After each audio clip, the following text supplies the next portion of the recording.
रिया, इससे मिलो, यह कृति है। मैंने तुम्हें बताया था ना, कृति मेरी बचपन की सबसे अच्छी दोस्त है। कृति रिया को देखते ही गलत समझ गई कि अब रोहित की जिंदगी में उसकी कोई जगह नहीं रही। हाय कृति, रोहित हमेशा आपकी ही बातें करता रहता है। वो यहाँ रहता है पर उसका। कृति फोन कट कर देती है। उसने रिया की बात सुने बगैर ही रोहित के बारे में एक अलग ही राय बना ली। अब इसे क्या हुआ? अचानक फोन काट दिया। रोहित फोन लगाने की कोशिश करता है पर कृति उसका फोन नहीं उठाती। क्या हुआ रोहित, कृति का फोन नहीं लग रहा है क्या? नहीं रिया, शायद नेटवर्क प्रॉब्लम के कारण लग नहीं रहा। चलो हम चलते हैं वरना देर हो जाएगी। रोहित को कृति की नाराजगी समझ आ रही थी। वो रिया से झूठ बोल देता है। फिर दोनों कॉलेज के लिए निकल जाते हैं। इंडिया में रात हो चुकी थी। कॉलेज में रोहित पूरे समय कृति के विषय में ही सोचता रहा। कृति और मैं दोस्त ही हैं, फिर उसका फोन नहीं उठाना मुझे इतना क्यों परेशान कर रहा है? कहीं मुझे उससे प्यार? खैर छोड़ो, मैं भी कुछ ज्यादा सोच रहा हूं। लगता है कृति रिया को देखकर नाराज हो गई शायद। पर क्यों? क्या वह मुझसे प्यार करने लगी? नहीं, ऐसा नहीं हो सकता। वो तो हर समय बस झगड़ती रहती है। खुद से ही सवाल जवाब में लगा। रोहित देख ही नहीं पाया। रिया कब से आकर उसके सामने बैठी उसे ही देख रही थी। प्यार करते हो ना कृति से? रिया की आवाज सुनकर रोहित चौंक गया। अरे तू कब आई? मैंने कुछ पूछा, जवाब नहीं दिया तुमने? रिया की आंखों में सवाल झलक रहे थे। क्या? किस बात का जवाब? यही कि प्यार करते हो ना कृति से। अरे नहीं रिया, यह प्यार व्यार का चक्कर बहुत बेकार है, पागल बना देता है। ऐसा कुछ भी नहीं है। हम दोनों बचपन के दोस्त हैं बस, और कुछ नहीं। अच्छा तो जरा मुझे बताइए, जनाब इतनी गहराई से क्या सोच रहे थे कि मेरे आने का पता नहीं चला? अरे वो, मैं तो कल के प्रैक्टिकल के बारे में सोच रहा था। बात घुमाते हुए रोहित ने कहा, बहुत कठिन है, मेरे कुछ समझ नहीं आ रहा है। कृति होती तो छुटकी में प्रॉब्लम सुलझा देती। पक्का ये बात है? इसमें तो मैं भी तुम्हारी मदद कर सकती हूँ। थोड़ी सी अक्ल है मुझ में। चलो, अब बहुत भूख लगी है। दोनों कॉलेज की कैंटीन की ओर चले जाते हैं। रिया बहुत ही सुंदर ही हंसमुख स्वभाव की लड़की थी। कुछ ही दिनों में उसने रमा का दिल जीत लिया था। विदेश में रहते हुए भी रिया अपने संस्कार नहीं भूली थी। रमा को रिया बहुत पसंद आ गई थी। वो उसे अपनी बहू के रूप में देखने लगी थी। सुनो राजीव, तुम्हें रिया कैसी लगती है? अच्छी है, बहुत दिनों से जानता हूँ, प्यारी बच्ची है। पर तुम ये सब क्यों पूछ रही हो?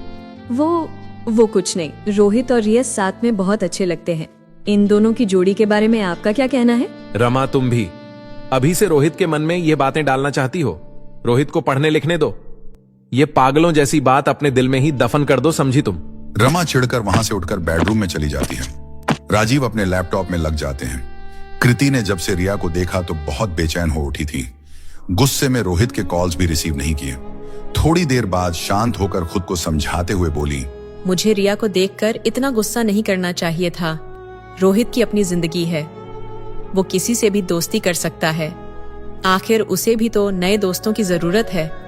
मेरे भी तो कितने नए दोस्त बने हैं, पर फिर भी रिया ही क्यों? कृति फिर रिया को लेकर दुखी हो गई। फिर फोन देखने लगी तो रोहित के ढेर सारे मैसेज पड़े थे, जिन्हें देखकर उसका मन शांत हो गया। अब रोहित ऐसे समय बात करता जब रिया अपने घर पर हो। वो नहीं चाहता था कि किसी भी कारण से कृति दुखी हो जाए। दोनों अभी भी बात करते समय एक दूसरे की खिंचाई करते रहते थे। ऐसे ही रूठते मनाते, लड़ते झगड़ते दिन निकलते रहे। मेडिकल का फाइनल ईयर आ गया। अनन्या एक दिन जयेश से बोली, जयेश, तूने कृति से बात की? तू कृति से अपने दिल की बात कह क्यों नहीं देता? बता दे कि तू उससे प्यार करता है। कैसे अनन्या, कैसे? वो तो कभी मुझसे ठीक से बात ही नहीं करती। जब भी फ्री होती है पता नहीं किन ख्यालों में खोई रहती है। अच्छा ठीक है, मैं बात करती हूँ। अनन्या यह कहकर मन में सोचने लगी, जयेश, मैं तुझे परेशान नहीं देख सकती। आखिर तू मेरा सबसे अच्छा दोस्त है। अनन्या कृति के पास आकर बैठ गई। कृति, समय कैसे बीत जाता है पता नहीं चलता। फाइनल एग्जाम सिर पर है। एग्जाम के बाद हम सब फिर एक बार फिर दूर हो जाएंगे। सही कहा अनन्या, पता ही नहीं चला वक्त कैसे निकल गया और हम डॉक्टर बन गए। कृति, कुछ पूछूं यार? मेरी एक बात जवाब दे देना। हर बार की तरह इस बार टालना नहीं। अगर मुझे अपना सच्चा दोस्त समझा है, सच सच बताना। क्या? बोल तो सही, पता तो चले ऐसी कौन सी बात है जो हमारे बीच साझा नहीं है। यही कि तू अभी भी रोहित से ही प्यार करती है, हर समय उसके ख्यालों में खोई रहती है। कृति कुछ पल के लिए कुछ नहीं बोलती, फिर चुप्पी तोड़ते हुए बोली, हाँ, पर सिर्फ मेरे प्यार करने या न करने से कुछ फर्क नहीं पड़ता। फर्क पड़ता है तो रोहित के दिल में मेरे लिए प्यार है या नहीं। क्या तुझे नहीं मालूम वो भी तुझे प्यार करता है या नहीं? कृति, तुझे उससे बात करनी चाहिए। तू उससे पूछ तो सही, वो तेरे लिए क्या फील करता है। तुझे अचानक आज मेरे लिए इतनी चिंता क्यों होने लगी? क्या बात है अनन्या? क्यों जानना चाहती है मेरे दिल में सिर्फ रोहित है या और कोई? जयेश के लिए कृति, मुझे जयेश के लिए यह सब जानना है। अब मुझसे जयेश की तड़प नहीं देखी जाती है। कृति, तू समझ नहीं रही या समझना नहीं चाहती। तेरे कारण 3 जिंदगियां बर्बाद हो रही हैं। 3? ये तीसरा कौन? अनन्या? वो तीसरा मैं हूँ कृति। कृति, मैं जयेश से तब से प्यार करती हूँ जब उसे पहली बार कोटा में देखा। जयेश के दिल में तू है, यह जानकर आज तक अपने दिल की बात कह नहीं पाई। एक तू है कि उसे भाव ही नहीं देती। बस अब बहुत हुआ, आज तुझे जयेश को जवाब देना ही होगा। मैं उसे यूं तड़पते नहीं देख सकती। अनन्या गुस्सा होने लगी। अनन्या प्लीज शांत हो जा। सुन, मैं आज ही जयेश से बात करती हूँ, प्लीज नाराज ना हो। यार, मुझे इस बात की थोड़ी सी भी भनक होती तो मैं जयेश को सब सच बता देती।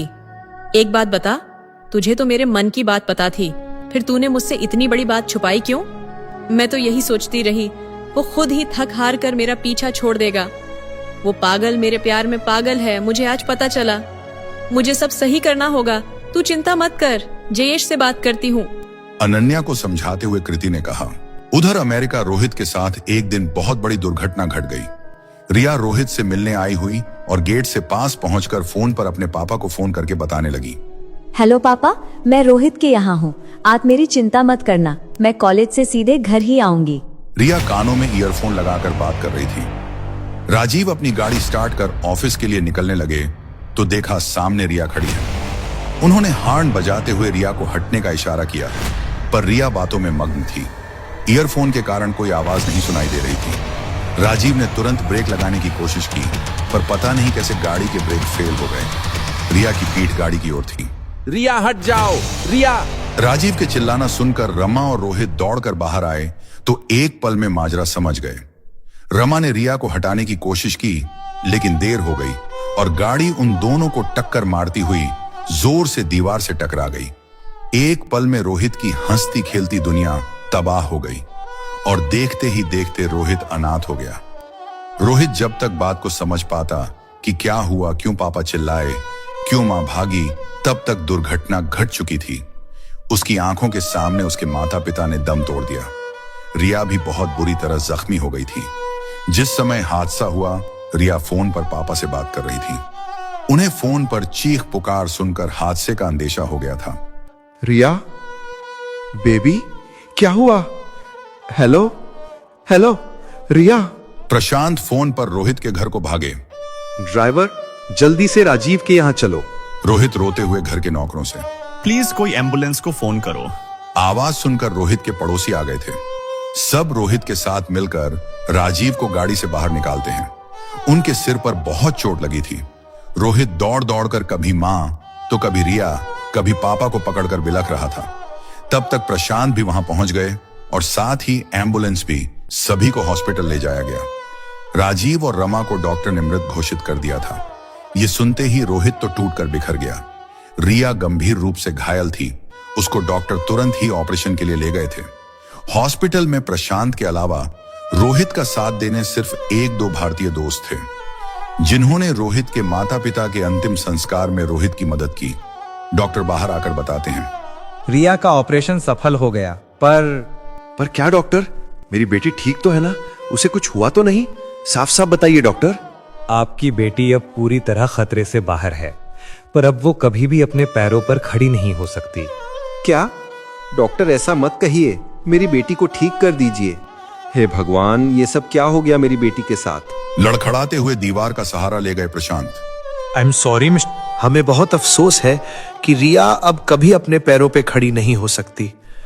अब तो कोई चमत्कार ही आपकी बेटी को ठीक कर सकता है।